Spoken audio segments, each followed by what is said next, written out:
Hi everybody, we're back with another podcast by popular demand, or actually just because we're quite bored. Some slight demand.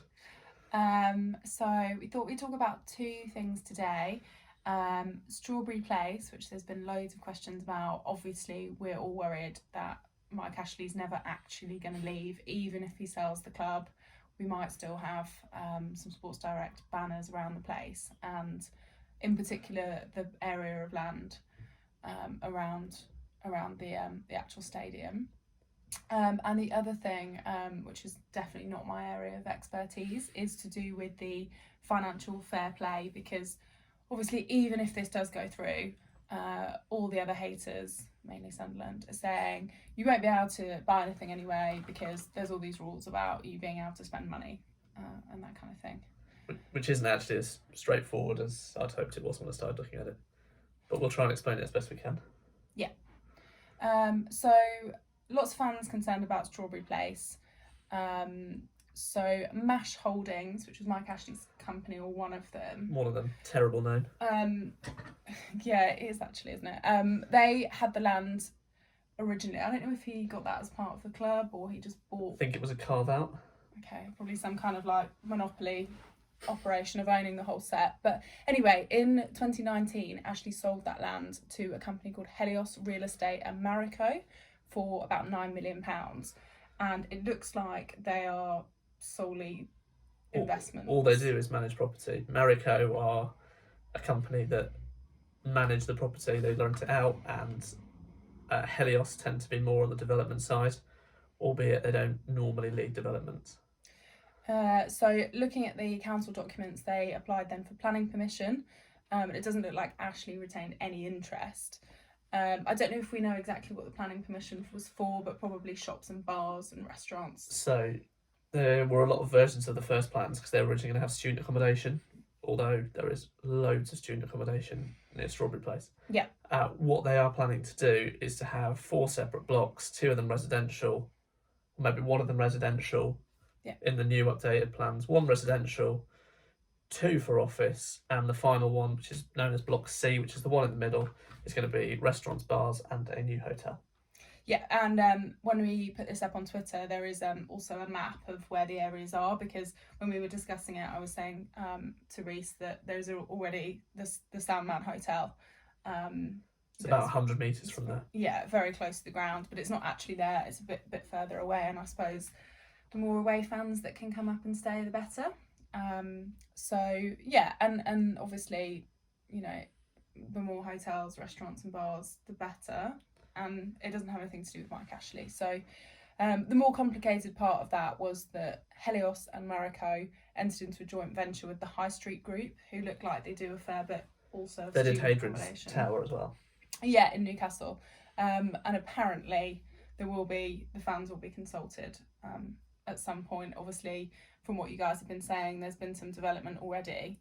And it may be that isn't the case, but it does look like it isn't Mike Ashley's land, so that's one good thing. Doesn't look like there's any sign of Mike Ashley at all, so everyone can be pleased about that. What it may work with is, as we'll come on to in a minute, there needs to be most probably an increase in focus on commercial income at the club, and any development near the club of that sort of nature is likely to drive that, be it through ticket receipts, sponsorship, or other commercial deals in the area. Yeah, and most of the time they let so many away fans into the Strawberry, I can't get in there, so maybe we need another couple of pubs. Strawberry the second. I noticed that you've also put at the bottom of that less direct, Sports Direct, more cans. Less Sports Direct, more cans direct. More cans. Okay, I'll let you take the lead on the financial fair play thing, because I don't know a lot about it. So a lot of both Newcastle fans and fans of other clubs have been saying, well, even if we get taken over for 300 million and PIF have got 280 billion's worth of assets behind them, so what? You're all stuck with financial fair play. And for once, Mike Ashley might have done Newcastle fans a favour by being so tight. Yay. And making sure that they make a profit every year and their net spend is never over the £5 million block that financial fair play brought in. Although Joe Linton was very expensive. Less said about Joe Linton, the better, for 40 million. Yeah.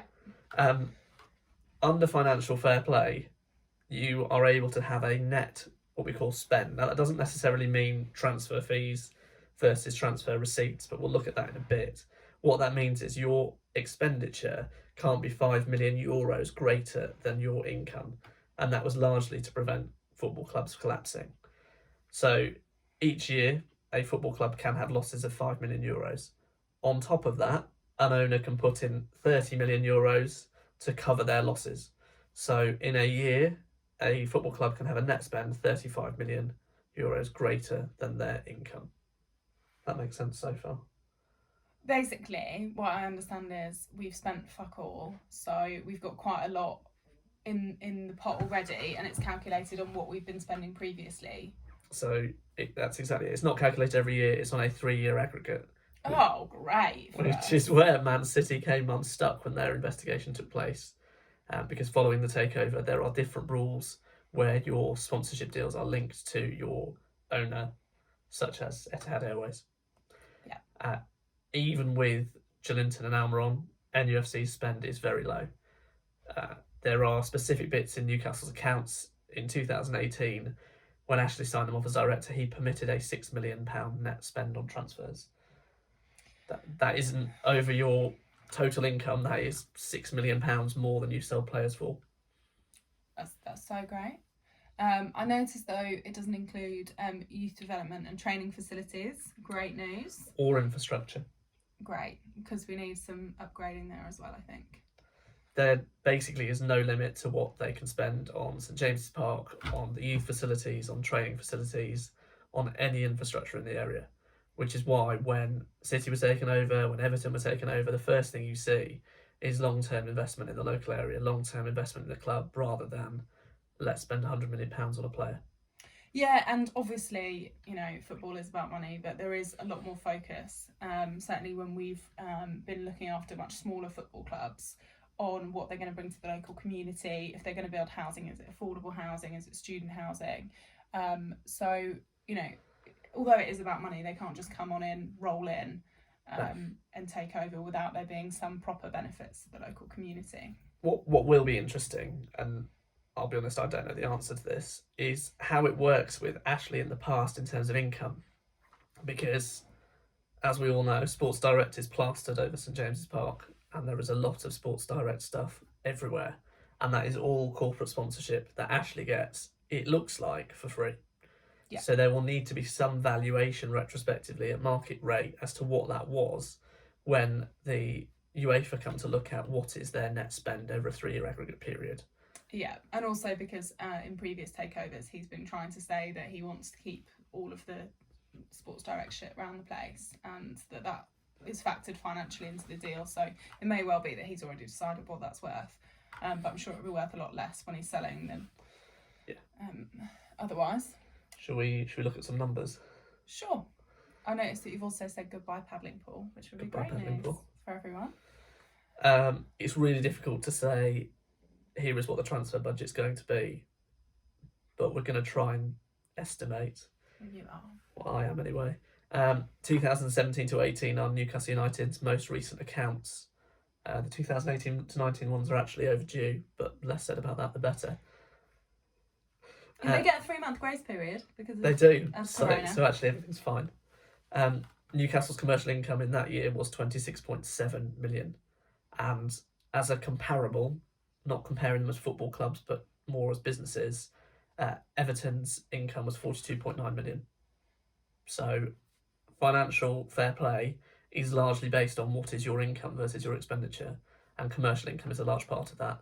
For whatever reason, probably Ashley, Newcastle's commercial income is way below what other clubs seem to be performing at. If we then look at player spend in 2019/20, because of Jolinton and Almiron and San Maximin. Actually, Almiron was the year before, wasn't he? We'll let him off. Newcastle's net spend was 32 million. The year before it was about 7 million. So if we were to take the last 2 years, Newcastle has a net spend of 39 million. And to compare that to other clubs, Spurs is 58 million, Everton is 100 million, and Man United 175 million pounds. So we've got a lot of room in the budget because it works, as we've said, on how much has been spent in the past. So if you were going to guess how much they've got to spend? So the reason that United, Spurs, Everton have got such big net spends is because, especially in relation to United, they have such big corporate incomes. Yeah. Shirt sponsorship, player sponsorship, ground sponsorship, all of it is worth having. It all goes into the same pot. If we work back with 35 million a year, Newcastle probably, we think, will have a budget, worst case scenario, immediately under financial fair play. They can spend 70 million next season. That doesn't take into account any other expenditure or any other income. Newcastle United in 18-19, the only accounts we have, £19 million profit. Well, that is instantly financial fair play. Your budget goes up by 19 million. So that's an £89 million budget. Add in any commercial deals that come in, because if they're new deals, they're new money, that goes into the pot. And so what you end up with is a very big transfer pot, whether it's for Steve Bruce allegedly staying on or for someone new being brought in. So really, in summary, what we can expect is massive investment in facilities in St James's Park, a proper youth setup that actually is at Premier League standard, but also, because of that underspend in the past, some proper signings. Shawnee Longstaff? Well, both the Longstaffs, even if Matty is donating. I wish there was a third Longstaff brother. I don't know if there is. There was 3 Amiobis. Your third Longstaff that can play up front. Tommy Amiobi was the baby. Tommy Longstaff. He tweeted me once. Anyway, yeah, big investment in the Longstaff brothers. And great news that we'll be able to spend some money. So everyone that's saying financial fair play, you can't spend money, that's not quite right. The only thing to be aware of is these 3-year aggregate periods. It looks like they're rolling periods. So while it's fine to spend big in the next 12 months, in the next season, because tight ass Ashley allows us to balance it out, the next season there will be a massive focus in the football club on increased commercial revenues, because that allows them to balance the books out for where there's been a big spend in the year before. Great news. We haven't got any cans today. We're going to go and walk the dog now. But thanks for listening. Thanks very much.